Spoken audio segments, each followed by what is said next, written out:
আমরা আগ বাড়িয়ে কাউরে মারি না। ইসলামের অ্যাটিটিউড হচ্ছে ডিফেন্সিভ। আগে মারে না, মাইর খায়।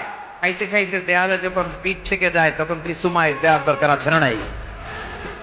Defensive attacking system. এমনকি যুদ্ধের ময়দানে বিশ্বনবী বলতেন, খবরদার সিভিল সিটিজেন যারা আছে, সাধারণ নাগরিক, তাদের গায়ে হাত তোলো না। চিফ অফ মিলিটারিকে বিশ্বনবী ডিরেকশন দিতেন, সাধারণ নাগরিকদেরও না, কোন নারীর গায়ে হাত তোলো না, বৃদ্ধার গায়ে হাত তোলো না, শিশুদের গায়ে হাত তোলো না, এলাকার কর্মীয় পাদ্রীদের গায়ে হাত তোলো না। তোমাদের বিরুদ্ধে যারা যুদ্ধ করছে তাও যদি তলোয়ার রেখে দিয়ে হাত তুলে বলে surrender, Aman Aman, I sick the security, হাত তুলে আমান চাইলে তাদেরকেও মেরো না। আর এই নবীকে ওরা গালি দিয়ে বলে জঙ্গি আর সন্ত্রাস। যারা বিশ্বনবীরে গালি দেয় এরা পিতৃ পরিচয়হীন জগৎ সন্তান। বিশ্বনবীরে গালি দিলে করে যায় আগুন লাগে। মুসলমান আগুন লাগে, কার কার লাগে তো হাত উঁচু করে আল্লাহর দেখা।